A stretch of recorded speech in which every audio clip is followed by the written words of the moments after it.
Me encanta decir que vivo en Puerto Rico. Es el lugar donde otros vienen a vacacionar. Pero si bien para los visitantes Puerto Rico es un centro de diversión y de recreo, para nosotros los residentes, más allá de eso, es una responsabilidad. Por eso cuando vemos que es asediado por huracanes, terremotos, una pandemia que no quiere terminar, pues lo sufrimos.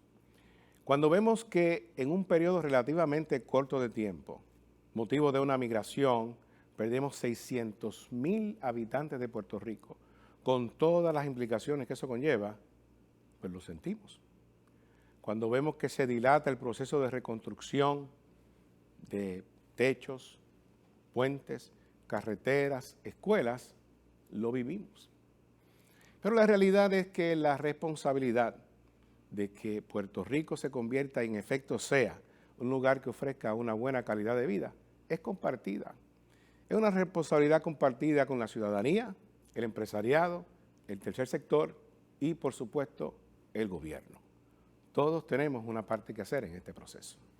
Y en nuestro sistema, el gobierno tiene la responsabilidad de hacer una política pública para desarrollar ya sea la salud, la educación, la seguridad y ciertamente el desarrollo económico como tal, de manera tal que todos los ciudadanos salgamos beneficiados. Aquí, en la Universidad de Sagrado Corazón, tenemos la misión de educar no solamente a los estudiantes, sino también a la comunidad en general, sobre las iniciativas que el gobierno tenga a bien realizar, hacer y ejecutar. Mi nombre es Rolando López. Soy líder académico de la Administración de Empresas aquí en Sagrado Corazón. Y me place de sobremanera darles la bienvenida a este concepto que hemos creado, Conversando con Sagrado, en el que precisamente vamos a tener la oportunidad de dialogar con personas que tienen mucho que ver con el desarrollo de Puerto Rico, ya sean personas del sector privado o del sector público. Y para esta primera edición vamos a entrar a lo medular. Ninguna jurisdicción, ningún país, ninguna isla, nación, tiene la capacidad de hablar de desarrollo sostenido si no tiene sus finanzas públicas en orden. ¿Y qué implica eso? Implica que haya un presupuesto ordenado, que tengamos la capacidad de manejar ese presupuesto de manera eficiente, de manera responsable.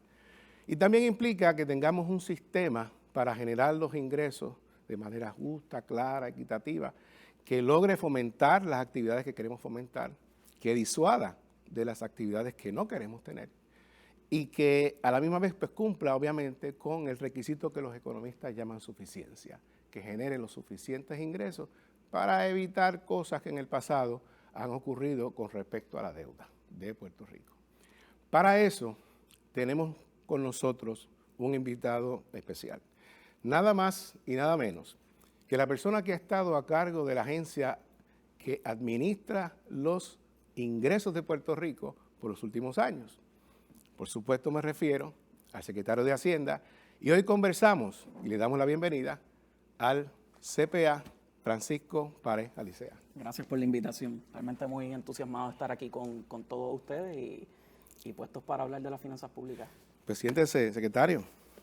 Vamos a empezar rapidito. Yo creo en Puerto Rico la mayor parte de la gente conoce a Francisco Párez, el secretario.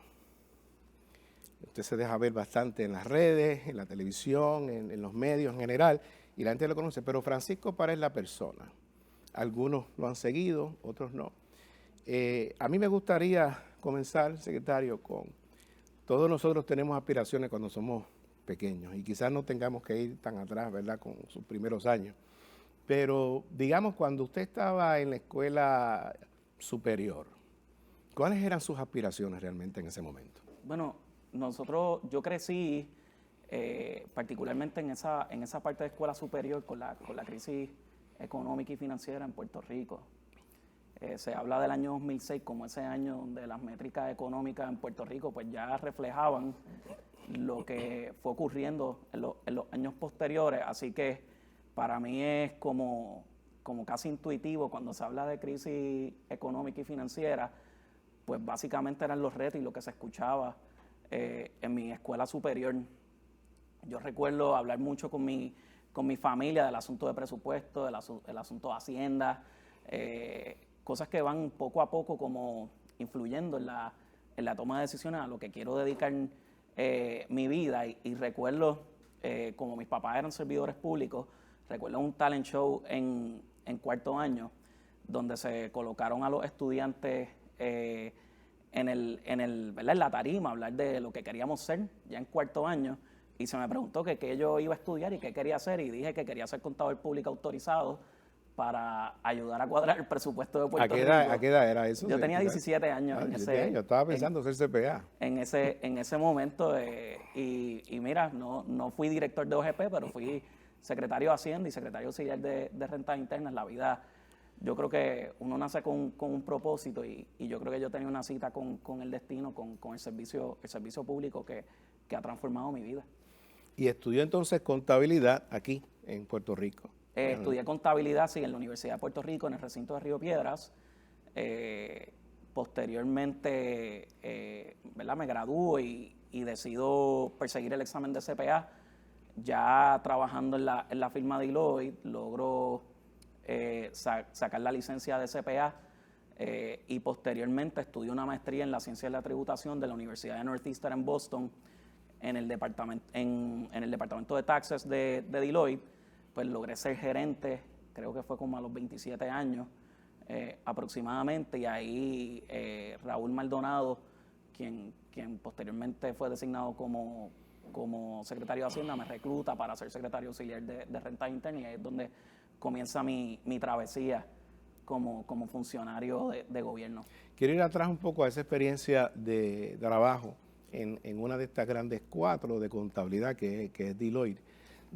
Ahí estuvo, ¿cuántos? 6, 7 años, algo así. Comencé en el 2010 y me voy en diciembre 31 del 2016. Ok. Y de esa experiencia que tiende a ser una experiencia bastante sumida en presiones de trabajo, en presiones de tiempo que hay que dedicarle a eso, ¿qué lecciones o qué cosas aprendió de esa experiencia ahí en Deloitte? Que hay mucha gente competente en el mundo de trabajo, que si bien es cierto que los estudios son bien importantes, no hay nada como la experiencia de trabajo, y que uno debe tener esa humildad de entender que no importa cuán sobresaliente uno haya sido en la vida universitaria, pues debe reconocer que la experiencia también cuenta, y que uno debe aprender, ¿verdad?, de esas personas que pasaron por ese camino antes que uno mismo.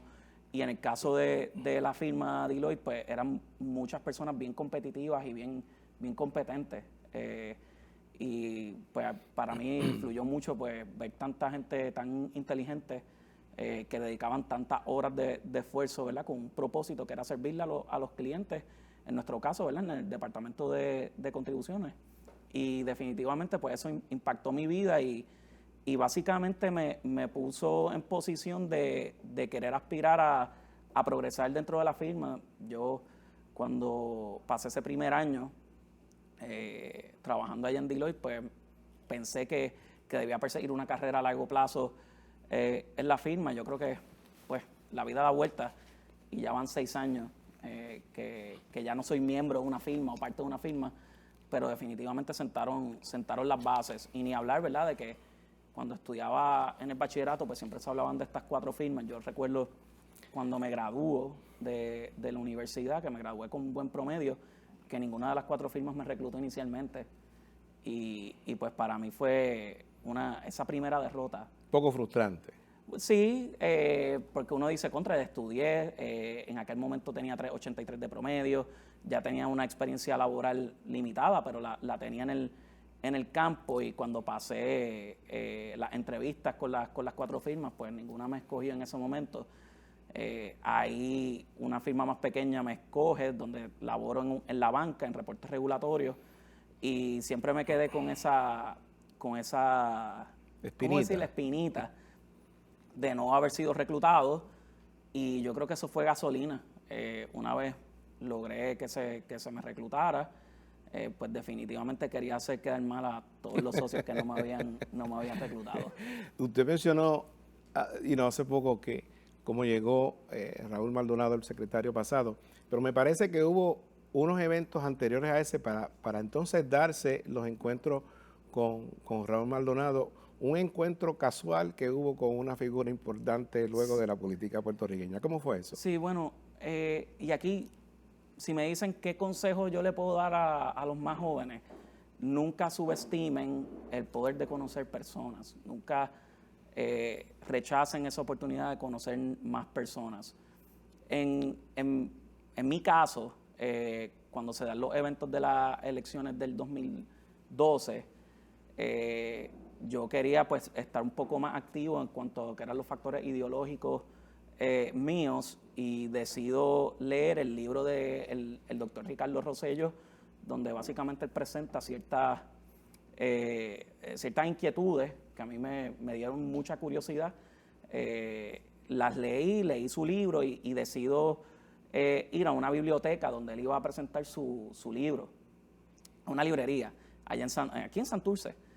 Y en la presentación voy a donde él, lo saludo, le hablo un poco de los detalles que había hablado de su libro, y ahí es donde él me pide mi resumen, porque él tenía este grupo de trabajo que querían presentar propuestas para un segundo tomo de su libro, y me pareció interesante. Ahí estuve unos años, ahí es que conozco a Raúl Maldonado. Por eso es que cuando a Raúl se le ofrece la Secretaría de Hacienda, pues persigue, ¿verdad?, reclutarme en el departamento, y ahí es que cambió mi vida. Pues ciertamente el haber conocido en aquel momento al doctor, que posteriormente se convirtió en gobernador, pues definitivamente fueron factores que incidieron en que yo tuviese mi jornada en el servicio público. Y usted empieza entonces como secretario auxiliar de rentas internas, Sí. que es más o menos el equivalente de lo que es el comisionado del IRS Sí. para los Estados Unidos. Usted era joven en ese momento, pero en realidad es que muchas personas, y usted sabe que yo tengo más de 35 años en la práctica contributiva, que han ostentado esa posición, han sido personas más o menos de esa edad, Sí. joven. Pero ¿qué experiencia, o vamos a decir lecciones, antes de que viene el próximo paso, se llevó de esa experiencia como secretario auxiliar de rentas internas? Buena pregunta. Yo creo que la silla me sirvió para entender más específicamente la capacidad y las debilidades del Departamento de Hacienda.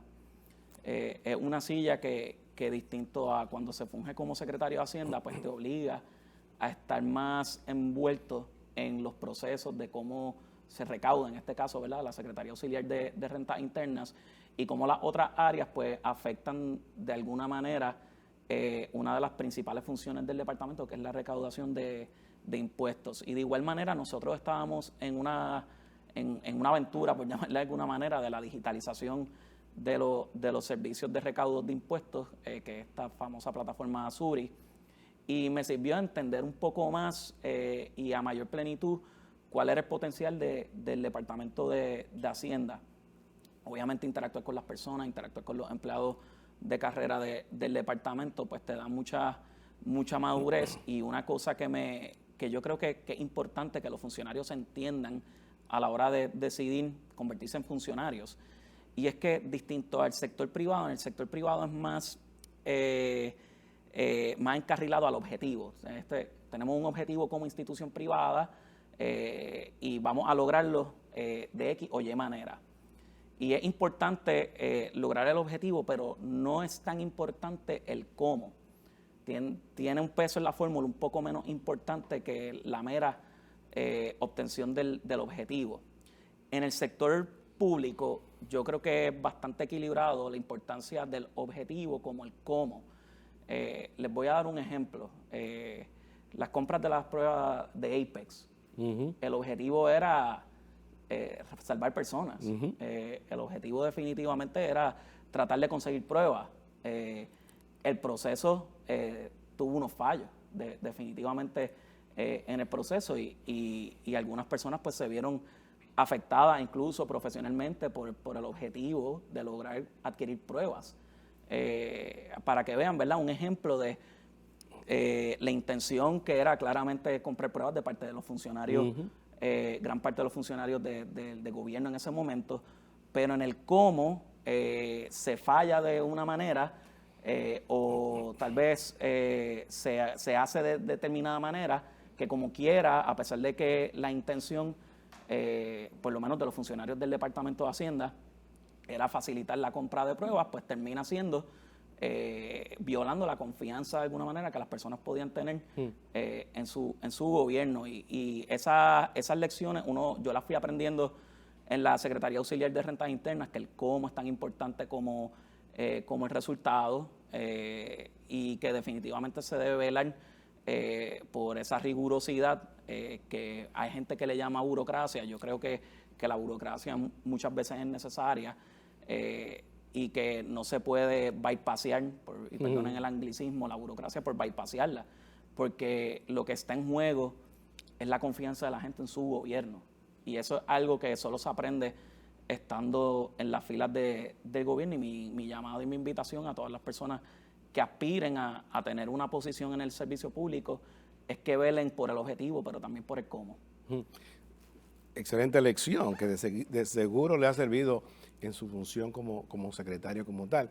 Que de hecho, me hago la pregunta, ¿está cuánto tiempo? ¿Como 1 año y medio, algo así, en la Secretaría Auxiliar de Rentas Internas? Estoy 2 años y medio. 2 años y medio. En la Secretaría Auxiliar de Rentas Internas.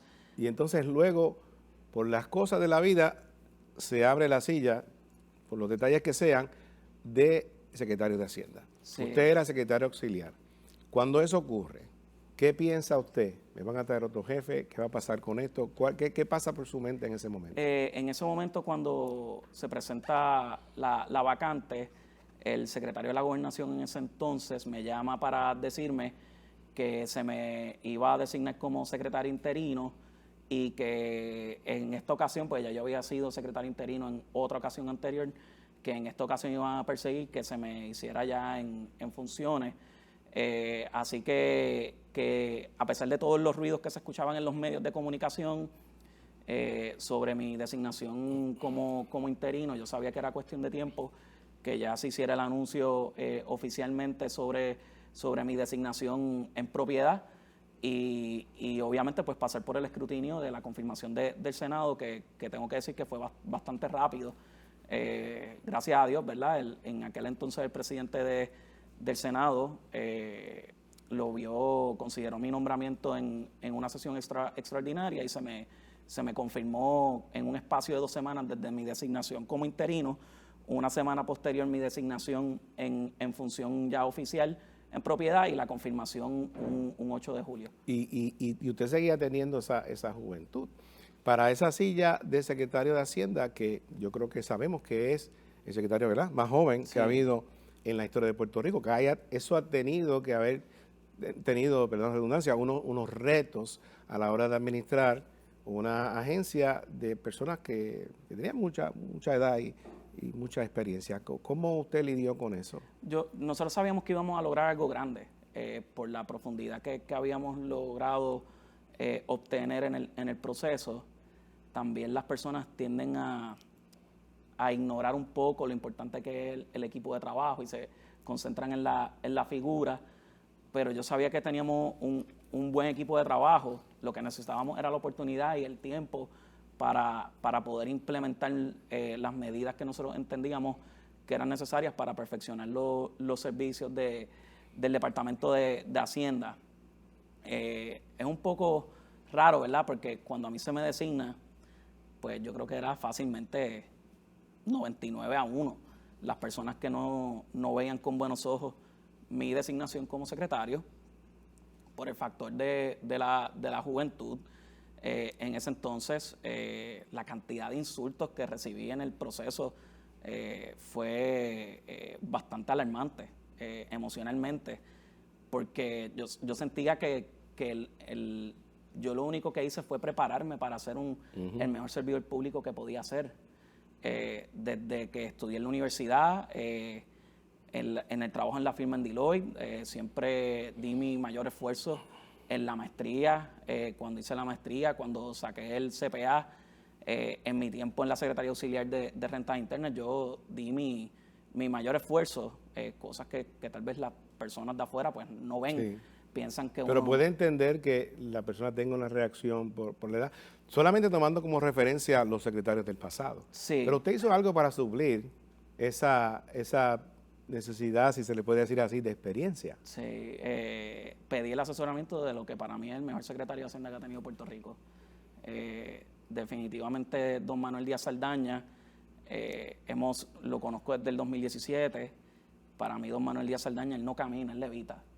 Siento que es un prócer de Puerto Rico moderno, una persona que pudo haber sido millonaria, y creo que ahí es donde se distingue la carrera profesional de don Manuel a lo que será mi carrera en el futuro.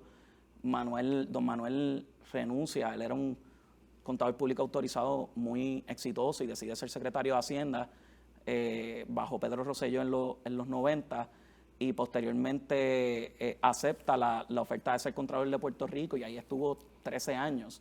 Cuando uno suma ambas jornadas de don Manuel, pues fueron 18 años de su carrera que bien él pudo haber invertido. Que la puso a la disposición suya en ese momento. O sea, que Claro. esa situación de equilibrar quizás la energía, el entusiasmo de la juventud con la sapiencia de la experiencia, pues ciertamente tiene su valor. Sí, no, y definitivo, y yo creo para los jóvenes esto que voy a decir es importante, o sea, el servicio público no se viene a hacer dinero, uno viene a dar su mejor esfuerzo en el proceso, ser lo más profesional posible que uno pueda hacer, y cuando uno ve figuras como don Manuel, que bien pudo haber sido millonario, que tenía una firma súper exitosa, decide darle 18 años de su carrera al servicio público, pues deja, ¿verdad?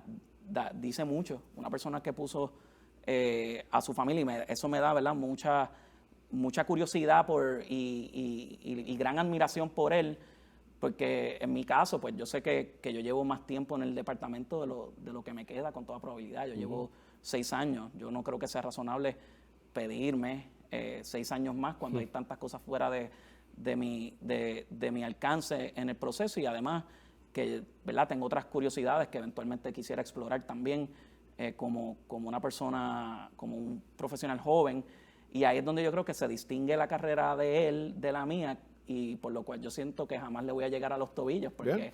Y quizá más adelante en esta entrevista hablemos un poco de qué ve usted para el futuro suyo, Sí. ¿verdad? Pero vamos a hablar ahora con Francisco Párez, el secretario. Puerto Rico ha tenido el desarrollo, más bien la política de desarrollo, inclusive la política contributiva, pues ha tenido mucho que ver con cuál es la política contributiva de los Estados Unidos con respecto a los territorios. Sí. Pues sabemos que Puerto Rico aprovecha la coyuntura de la legislación federal, se crea pues manos a la obra en su momento, el programa de incentivos de Puerto Rico, viene a ser el ancla de traer inversión foránea, entre comillas, ¿verdad? Porque se da por la relación particular que tiene Puerto Rico con los Estados Unidos. Pero yéndonos un poquito más a lo reciente, en 2010 se crea un arbitrio a las entidades, le llaman a las foráneas, que son entidades americanas aquí, con el propósito realmente en ese momento de solventar una reforma, unos alivios que se querían dar, ¿verdad? Y se convierte ese arbitrio en una cosa bien importante para Puerto Rico en términos de lo que representa en sus recaudos. Y entonces a usted le tocó como secretario lidiar un poco con la reforma del 2017 del gobierno federal que trajo aquel concepto de GILTI, de imponerle unos impuestos a los ingresos de afuera, y eso un poquito podía trastocar lo que era el programa de Puerto Rico. ¿Cuál es su reacción a eso en ese momento? Número uno, en el 2010 yo no sabía ni hacer mi planilla. ¿Quién hubiese pensado que 12 años después pues iba a participar de este proceso de negociación de algo tan complejo? Y vamos a ir para atrás un poco, vamos a remontarnos en la década de los 40, de los 50, de los 70, cuando se establece, ¿verdad?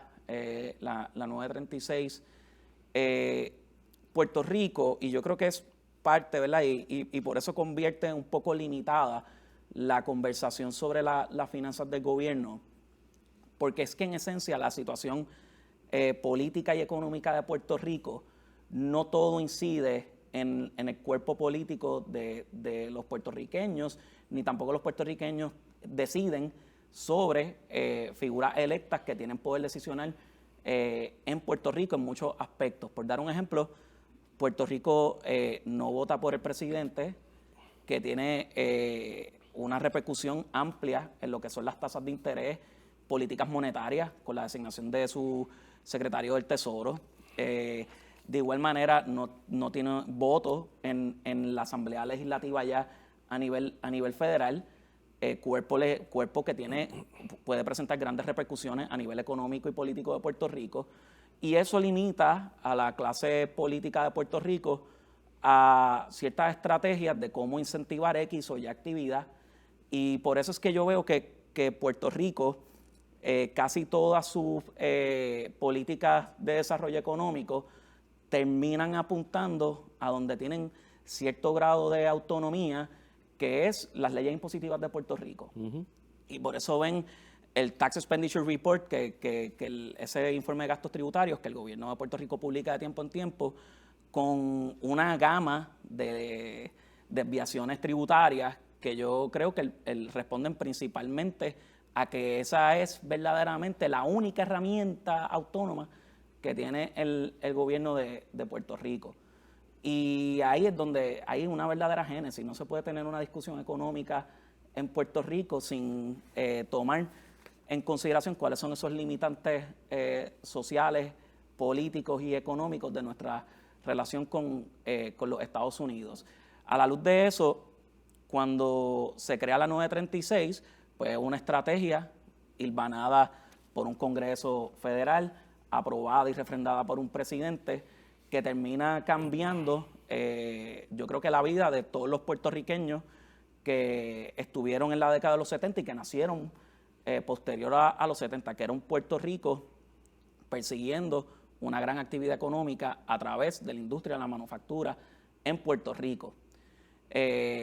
Acá es que se comienza este programa de los famosos decretos contributivos, y ya en el 2017, para, ¿verdad?, resumir un poco y no aburrirlos tantísimo, se comienza a vencer esa tesis de, en esencia, o fuese ya esa puntillada final de los desarrollos que se estaban dando a nivel federal con la eliminación de la 936, la 30A, donde básicamente el gobierno federal persigue, a través del GILTI, eliminar o reducir el peso de beneficios contributivos a nivel global a la hora de una entidad en los Estados Unidos decidir dónde llevar a cabo sus operaciones. Es decir... simplemente para explicar un poco, cuando se habla de esto de GILTI, de lo que se está hablando es de que el gobierno federal le impone un impuesto a los ingresos que se tienen fuera de los Estados Unidos por las entidades norteamericanas. Correcto. Que eso obviamente pues, va a tener una implicación en Puerto Rico en la medida en que esas entidades pagan en Puerto Rico 2-4% y el gobierno federal le impone una tasa de 10.5%, pues le sube el costo básicamente de las operaciones. Y eso obviamente pues tiene una implicación en Puerto Rico. Claro, y entonces pues ya deja de ser tan atractivo el 2 o 4% que pagan en Puerto Rico, porque no importa lo que paguen, en Puerto Rico esa riqueza va a estar grabada a nivel federal, y lo que busca el gobierno federal, yo siempre he dicho que el recaudo principal del GILTI no es el GILTI en sí mismo. A nivel federal siempre he pensado que el verdadero recaudo es el cambio en comportamiento de estas entidades. Precisamente, sí. Para es lo que buscaban, para atraer los ingresos a los Estados Unidos. Tratar de disuadir a sus empresarios en buscar jurisdicciones extranjeras para hacer negocios por meramente los costos contributivos. Fíjate, y esa preocupación del gobierno federal continuó, a pesar de que, ¿verdad?, el GILTI fue lo que fue, porque entonces se empezó a hablar en esta administración federal de la iniciativa de crear una tasa mínima global de 15%, que eso en un pensamiento de decir, nosotros queremos que los paraísos fiscales, quitarle esa ventaja, o sea, es decir, que si una entidad norteamericana va a invertir en alguna jurisdicción en particular, que lo haga por otras condiciones, pero no necesariamente por las rebajas contributivas. Y Puerto Rico, pues ciertamente ofreciendo, en el caso de la manufactura, 2, 3, 4% máximo, pues parecía ser una amenaza, pero ¿qué sucedió con eso, secretario? Bueno, aquí, si algo distingue a nuestro equipo es que trata de convertir la adversidad en oportunidad. Si bien es cierto que se va a cobrar un arancel a nivel federal por este Global Minimum Tax, pues también representa un poco una oportunidad para que el gobierno equilibrara un poco los recaudos de estas entidades y poder garantizar al menos que se recaude una cuantía similar del arbitrio de ley 154. El arbitrio de ley 154 correspondía en aquel momento un 25% del total de recaudo al Fondo General. Qué significativo, o sea que una sola fuente de ingresos. Si eso se desploma, apague y vámonos. Sea 25% de todos los recaudos, pues nos crea una situación crítica desde esa perspectiva, de tratar de diversificar, pero la realidad es que es una realidad que tenemos, por lo tanto, eso hay que protegerlo de alguna manera. Sí, no, y la nomenclatura de impuestos o del recaudo pues fue cambiando.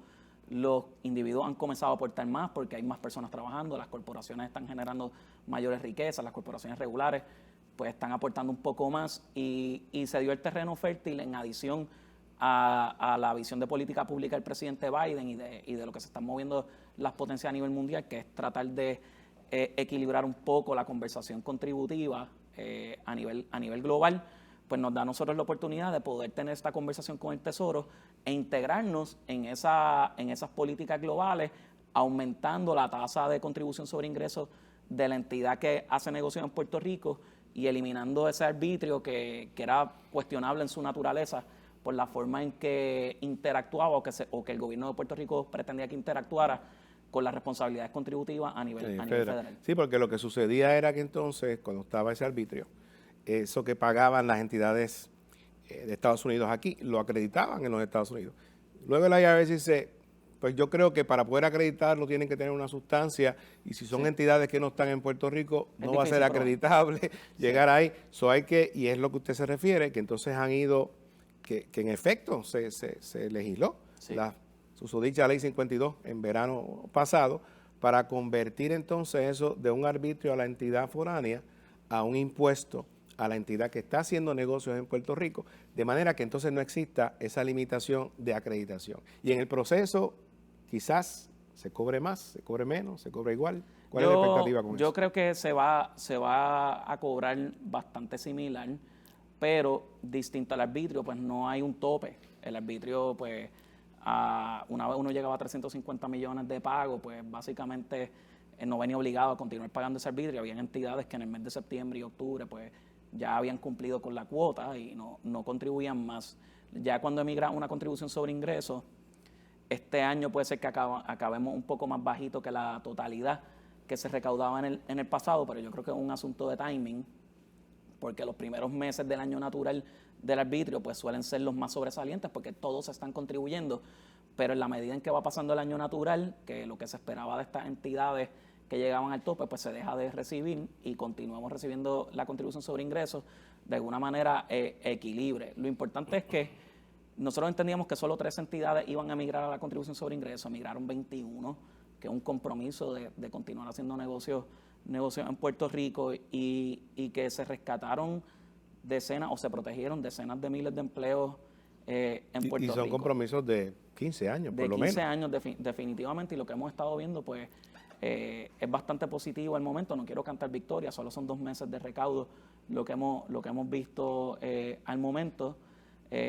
pero estoy bastante satisfecho con el trabajo que hizo el gobierno de Puerto Rico sobre esto. Era una fórmula bastante complicada a nivel contributivo, pero también a nivel político. Puerto Rico tiene una Junta de Supervisión Fiscal, Puerto Rico también tiene, ¿verdad?, un gobierno dividido, donde la Asamblea Legislativa tiene una ideología distinta a la del señor gobernador, y el poder sentarnos todos a la mesa, pues yo creo que fue una gran lección, ¿verdad?, o una gran demostración de que cuando se quiere, pues se puede lograr un consenso. De eso pendiente ahí, porque estos son iniciativas que fueron y siguen siendo importantes para la atracción de capital norteamericano, más que extranjero. Y siempre se me va a quedar pendiente qué hacemos con las pymes y eso, pero eso lo vamos a tocar ahora, porque quiero entonces aprovechar, en aras de aprovechar el tiempo, hablar un poco del sistema contributivo en Puerto Rico. Pues se ha dicho por muchas personas, estudios, lo que fuera, que a través de los años el sistema contributivo de Puerto Rico se ha ido complicando. De hecho, y hay unos adelantos que de seguro tengo que reconocer que la administración suya ha hecho con toda la tecnología, con Sur y otras cosas más allá de eso, que han ido pues en esa dirección correcta de hacia eso.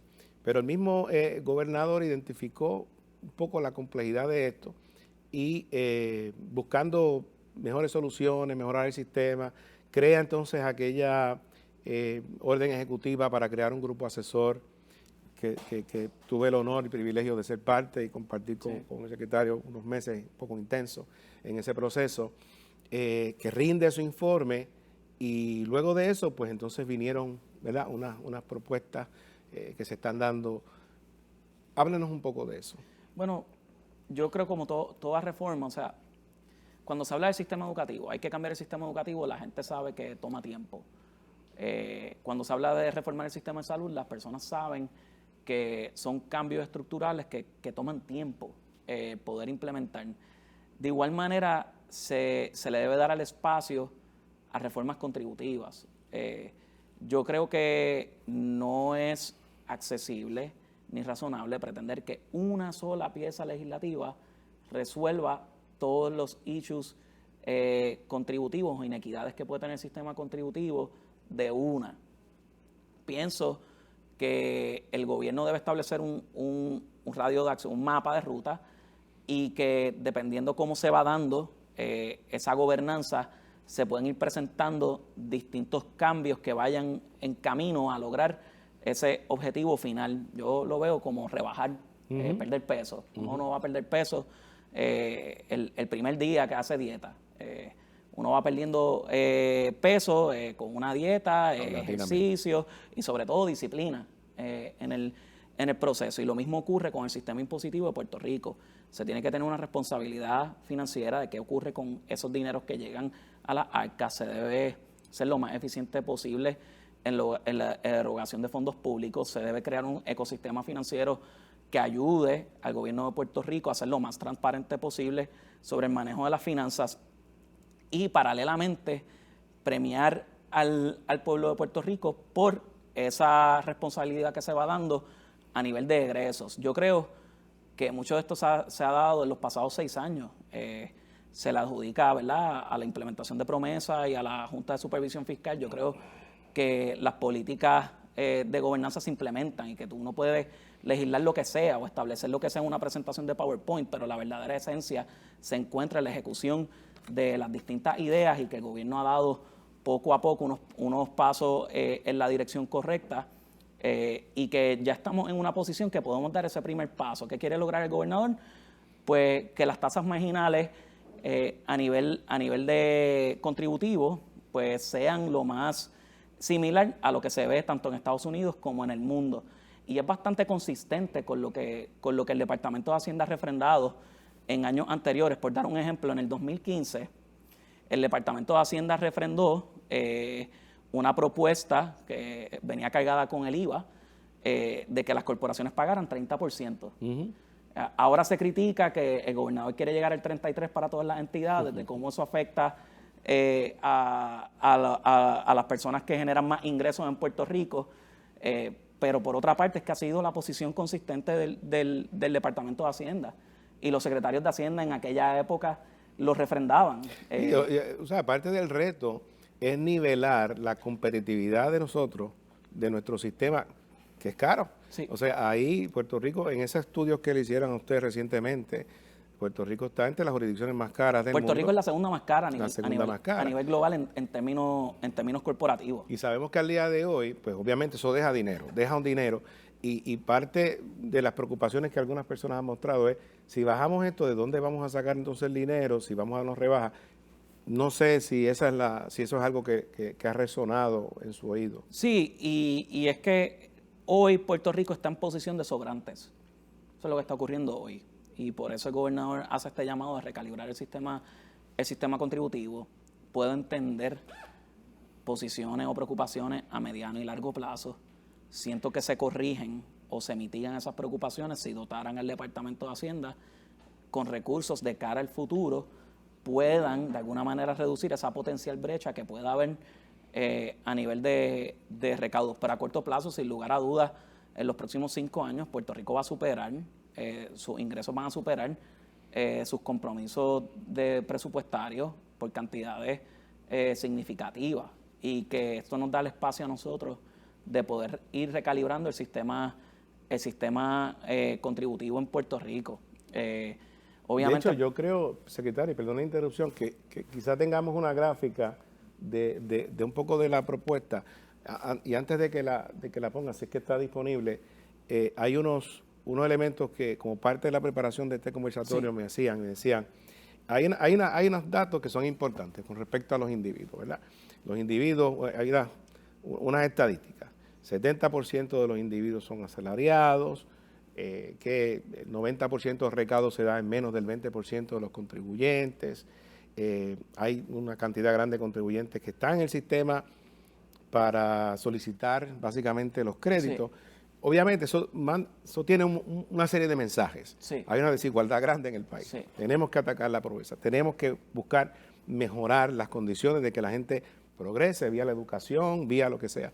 Pero desde la perspectiva suya, de la agencia, entonces usted tiene unas iniciativas y solamente quería ilustrar esto porque es algo que es parte de la propuesta que usted está teniendo. Y de hecho, el proceso de reformas bajo el gobernador Pierluisi ya comenzó con la implementación de crédito por trabajo.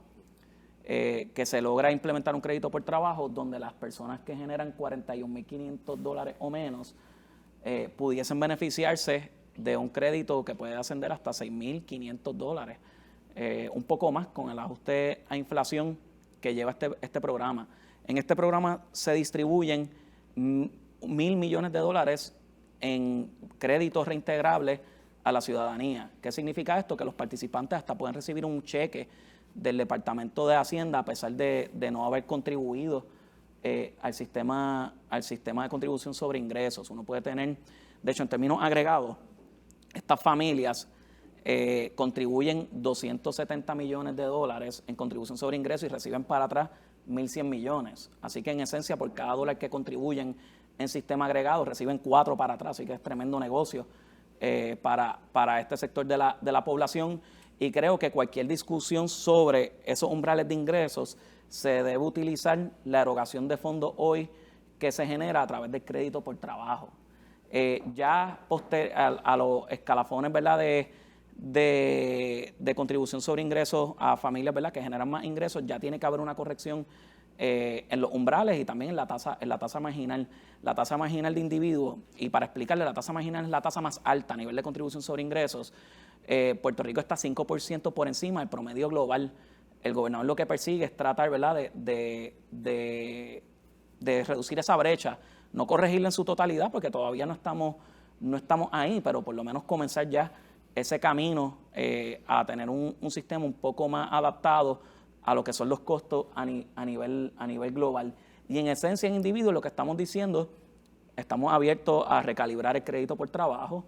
El crédito por trabajo se anticipaba que iban a costar solamente 800 millones, son 1.100 millones lo que le está costando al gobierno de Puerto Rico, unos 640 millones lo reembolsa el gobierno federal, pero por otra parte tenemos que de alguna manera ayudar a aquellos que no se vieron beneficiados por el crédito por trabajo, y esa es la tesis a nivel de individuos que movió al señor gobernador a presentar esta propuesta. Eso es lo que provoca entonces la distribución del beneficio de la manera que se está proponiendo. Exacto, porque ya ocurrió el desplome, por llamarle de una manera, o la reducción más significativa de contribución sobre ingresos a los sectores más vulnerables de Puerto Rico con la implementación de crédito por trabajo, que va por su segundo año de implementación, y que ya entre el pasado año y este año se han distribuido más de 1.600 millones de dólares en crédito por trabajo. Es así, es así. Y yo creo que hay una gráfica de la parte corporativa que yo creo que lo que ilustra lo que usted decía con relación a la tasa máxima, a la competitividad y el hecho de que ¿quién paga en Puerto Rico? O sea, en el lado corporativo sucede lo mismo más o menos que en el lado de individuos, donde se concentra significativamente quién paga. Y de hecho, en términos corporativos, estamos aún peor. En términos de competitividad a nivel global, somos la segunda jurisdicción más cara a nivel global. Y a nivel nacional, pues Puerto Rico está muy por encima de lo que son los costos de contribuciones corporativas que se pagan en los Estados Unidos cuando se considera la carga contributiva a nivel federal con la estatal. Y en esencia lo que el gobernador propone es dividir la carga contributiva corporativa en 3 segmentos. Estos pequeños empresarios que generan 275,000 o menos en ingreso neto sujeto a contribución, le aplicaría una carga contributiva significativamente menor al promedio a nivel nacional. El promedio a nivel nacional es 26% aproximadamente, 26 punto algo. Luego pone un segundo escalafón donde va de $275,000 a $3 millones, que aquí pagarían un % similar a la carga contributiva que pagarían en los Estados Unidos. En los Estados Unidos estamos hablando de 26 punto algo, acá estamos hablando de 27%. Y reducirle la carga contributiva de 37.5 a 33% a todas las corporaciones que generen más de $3 millones o menos. Así que cuando se escuchan comentarios de detractores hablando de que los pequeños comerciantes no son los mayores beneficiados, en términos monetarios pues puede ser correcto, pero hay que verlo en términos proporcionales. Uno decir que es un issue contributivo, porque no le da $2 millones en beneficios contributivos a una entidad que paga 80,000, pues realmente no deja, es un asunto ilógico, ¿verdad? No es un issue contributivo. Tenemos que también reconocer que en el diseño de estas cosas hay ganadores y hay perdedores.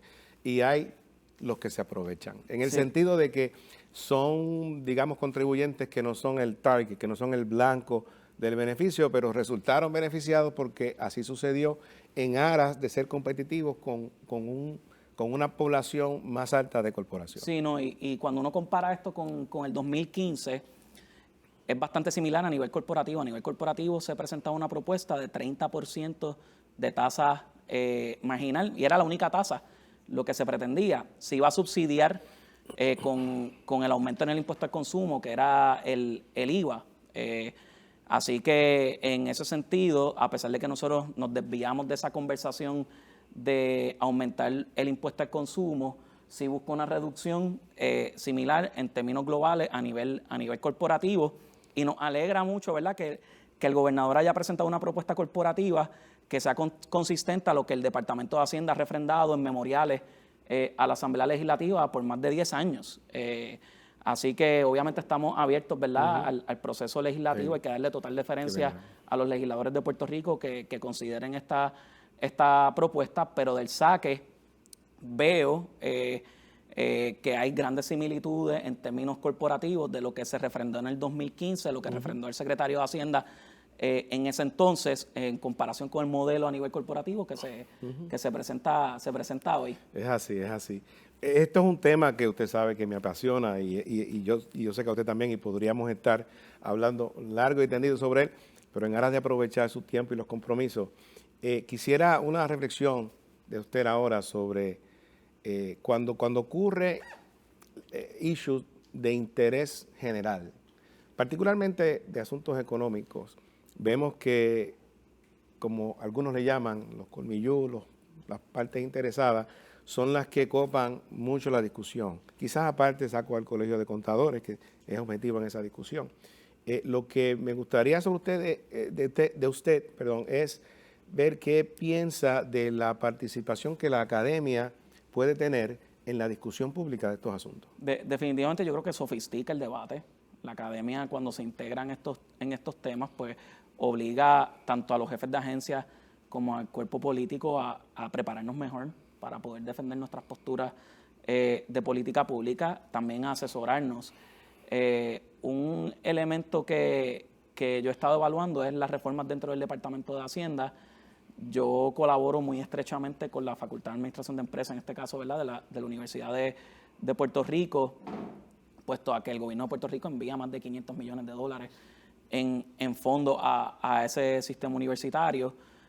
Así que le doy, ¿verdad?, total deferencia al sistema universitario en Puerto Rico. Creo que es fundamental. Mi invitación también a todas las universidades es que nos vayamos integrando en esta discusión, y así como alguna vez pues yo entregué un resumen a lo que eventualmente fue un gobernador de Puerto Rico, pues yo creo que también la academia no debe tener miedo en ser más proactiva, en participar en los espacios y tal vez nosotros debemos hacer un mejor trabajo dándole, ¿verdad?, ese terreno fértil como gobierno a la academia que participe, pero si la academia siente que no se le está dando el espacio, no sean tímidos, exijan también al cuerpo político de Puerto Rico participar de estas discusiones. A mí no me cabe la menor duda que el señor gobernador dará el espacio para poderse manifestar y poder perfeccionar todas estas decisiones de política pública que afectan a todas las partes, incluyendo a la misma universidad. Bueno, es nuestra misión aquí en Sagrado entrar en esa discusión y esta plataforma es parte de eso.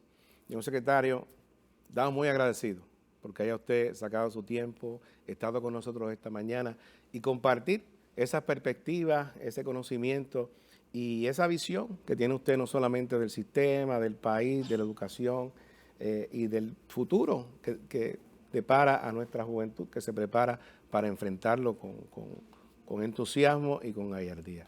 Se lo agradezco una vez más, si desea hacer un mensaje final a nuestra audiencia. No, agradecido del equipo de trabajo en el Departamento de Hacienda por todas las aportaciones que han hecho en el proceso y a la comunidad universitaria, no tengan miedo a soñar.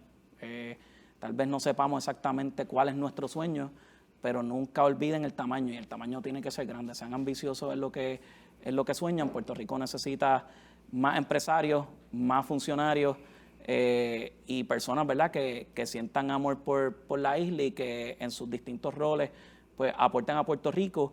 Y yo creo que el reto económico en Puerto Rico a largo plazo es la demografía, la densidad poblacional en Puerto Rico, y esto solo se corrige convirtiendo a Puerto Rico en el potencial hogar de los que vivimos acá y de las familias futuras en Puerto Rico, y eso solo lo podemos hacer con entusiasmo, con mucha vocación y con mucho amor a nuestra patria. Secretario, le deseamos éxito porque su éxito es el éxito de Puerto Rico. Muchas gracias. Y seguiremos nosotros con usted y otras personas que tengan el espacio y acepten nuestra invitación para seguir entonces conversando con Sagrado. Hasta la próxima y gracias.